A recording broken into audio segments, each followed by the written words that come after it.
Hello friends, welcome to TMX Adventures. Lisa here. Today I'm making a quick fruit sorbet. Now if you have been in the Thermomix world for a little while, you might have seen this online or at a demo before. It is one of the most amazing, cheap, quick things to whip up in your Thermomix using fruit that you might ordinarily have had to throw out because it had bad spots. Maybe the grandkids ate a mouthful out of it and left it lying around. Whatever the case might be. Maybe they just turned up their nose and wouldn't eat it. So this is a really great way to get fruit into people. I'm going to say kids, but let's be real, it's not always just kids, right? And without it costing much. So today I'm going to show you how to juice with your Thermomix and then in turn make this beautiful, hopefully thick like a sorbet, but it may turn out a bit like a slushy, just depending on how much ice. I'm doing it manually, because we are doing manual recipes till the end of February. Now, if you're watching on today, say hello. I'd love to know you're on. And if you're watching on the replay. And if you're watching over on YouTube, remember to hit subscribe as well. I love you to know you're here. I also love it if you share these videos. Do you have someone in your life with a Thermomix? Send these on. If they've got kids in their life, send these on, share it and go, oh my gosh, you need to make these for your grandkids, you need to make these for your kids, whatever the case might be, okay? I want them to get the most out of their Thermomix. That's why I'm here, okay? So for you guys today, I have really ripe nectarines.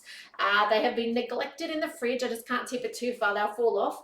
They had bad spots, okay? The kids neglected them. They've been sitting there a long time, again, looking at me. Now, I've done this a few times lately with peaches as well. We froze some, we made into a fruity dream. The other day, we made something else, a cordial with them.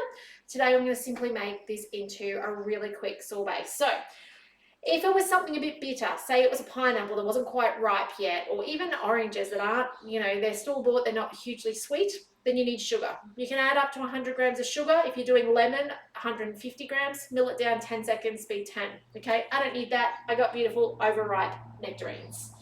I'll bring up the scales just for reference, okay? If I was winging this at home, I wouldn't. So I'm going to just put in what I had, which is 370 grams. Pretty good. Now I can add into this now my ice. If I just wanted it to be a juice, I would put in a handful of ice. I'd crush it down using blend mode, or if you're on a TM31 or a TM5, spin it up to speed 8 to 10, probably 10, do 10. 30 seconds, let that all get to mush, and then put some water in it to water it down. Really simple juice. But I'm going to make it sorbet. So with a sorbet, up to 1 kilogram of ice. Okay, so I don't know how much I've got. I've just got the whole ice maker out.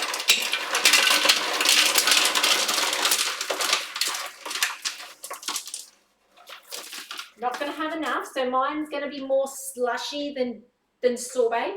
That's okay. There's a couple of more left in here. And you know what? Years ago when we used to do in-home demos a lot, this would be something I'd do all the time. It was on the menu for a very long time, and it was the only starter on the menu. There were regular times I'd come to someone's house and they wouldn't have a kilo of ice, because who keeps a kilo of ice in their house, right? So I'd end up with like a slushy-like thing. Let me tell you, it's still amazing. So I need a lid, I need my measuring cup, and I'm going to use blend mode, but if you're on a TM31 or a TM5, spin it up to speed 10 and walk away for 1 minute. I'm going to stand here for 1 minute. I'm going to show you the final results because it is amazing. If it freezes to the outside, get your Thermomix spatula, take out your measuring cup and give it the jiggles and wiggles to just unfreeze it. It does not damage your Thermomix, okay? If you do that to a standard blender and it sticks to the sides and it freeze spins, it creates heat and it may well damage it. Not in our Thermomix, it's magnet driven. How cool is that? Like you cannot, it will not overheat, okay, by freeze spinning. It's an irritating sound, yes. Overheating, no, okay? So let's spin these up to speed. Let's see whether I need to, I can get it far enough, try again. There we go, 10. And we'll just keep an eye on whether I've got to put this in or not. I don't know how much you'll hear because it's going to be hard.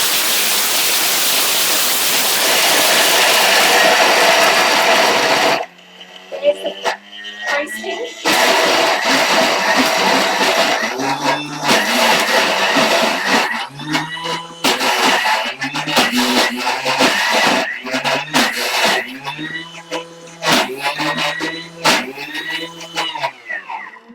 Stop it because I don't have a kilo of ice in there. When I knock this across and try and break up the air bubble, it's only really knocking a little bit in. It's not getting it all in, and it's not constantly moving because of that. But look at what it's done already in 30, oh, it says 30 seconds. I don't think it was 30 seconds yet. We're halfway there, okay? Now, if you have this trouble, whether you're making peanut butter or whether you're making this with me today, I'm going to tell you how to do it. We're going to this time go up to just speed 8 and see if we can stop it freezing to the outer on speed 8. Okay, let's see.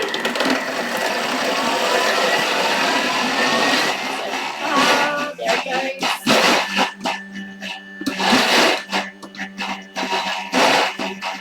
Come on.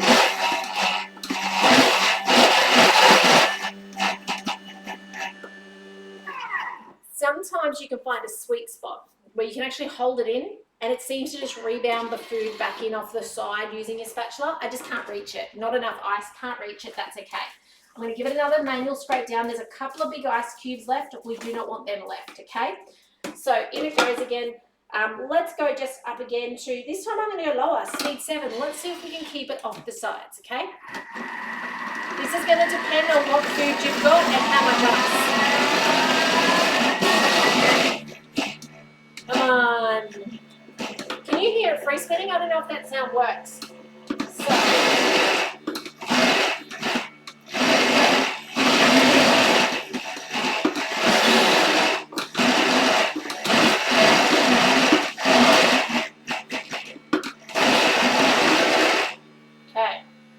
Stop it. Let's have a look. If we've got rid of all the ice, we are done. Now, if you have a whole bowl of ice, you've got 1,000, so 1 kilogram of ice. By the time you are done, it will actually have a beautiful rosette on the top. Again, because I don't have the height in my bowl, I'm not going to get that beautiful rosette that I'd love to be able to show you. What I'm looking for in here, though, is no ice cubes. And guess what? Oh, is that a piece? There's a little bit of nectarine still there, but the ice cubes are completely gone. And that's what I'm looking for. Now, as I said, it's actually thick enough to probably be an ice cream, really. Hello, Helen. Lovely to see you on today.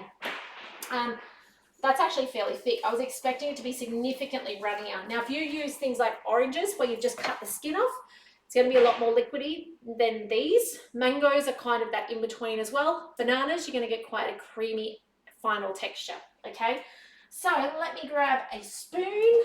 Let me show you what this looks like. We'll grab our, whoa, don't go away. You guys nearly fell. Okay, there you go.